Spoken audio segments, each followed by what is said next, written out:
அண்மை செய்தி.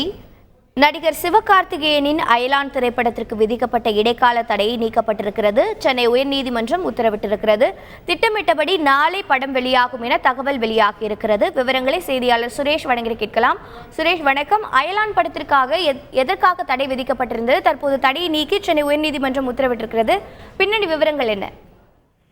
வணக்கம். நடிகர் சிவகார்த்திகேயன் நடித்துள்ள அயலான் திரைப்படத்திற்காக 10 கோடி ரூபாயை TSR பிலிம்ஸ் என்ற நிறுவனத்திடமிருந்து கடனாக பெற்றிருந்தது. அந்த படத்தை தயாரித்த KJR ஸ்டுடியோஸ் என்ற நிறுவனம். இதுல 3 கோடி ரூபாய் திருப்பி அளித்த நிலையில் மீதி படத்தை திருப்பி கொடுக்காததுனால 13% வட்டியுடன் சேர்த்து 14 கோடியே 70 லட்சம் ரூபாய் பணத்தை திருப்பி தராமல் இந்த படத்தை வெளியிடக்கூடாது என்ற ஒரு தடை உத்தரவை கேட்டு TSR பிலிம்ஸ் சார்பில் உயர்நீதிமன்றத்தில் வழக்கு தொடரப்பட்டது. இந்த வழக்கை விசாரித்த உயர்நீதிமன்றம் படத்தை வெளியிடுவதற்கு தடை விதித்து கடந்த டிசம்பர் மாதம் உத்தரவு பிறப்பிருந்தது. இந்த நிலையில் இந்த பணம் முழுவதும் வழங்கப்பட்டு விட்டதாக தரப்பில் பட தயாரிப்பாளர் தரப்பில் தெரிவிக்கப்பட்டதை அடுத்து இந்த படத்துக்கு விதிக்கப்பட்ட தடையை நீக்கி சென்னை உயர்நீதிமன்றம் உத்தரவிட்டிருக்கிறது.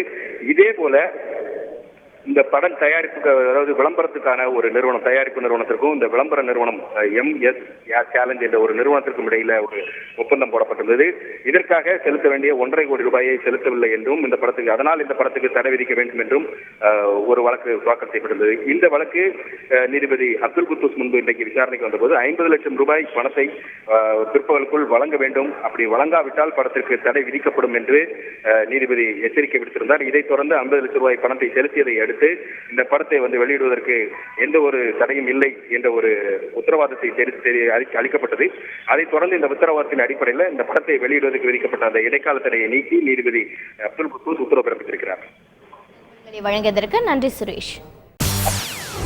செய்திகளை உடனுக்குடன் தெரிந்து கொள்ள உடனே சப்ஸ்கிரைப் பண்ணுங்க.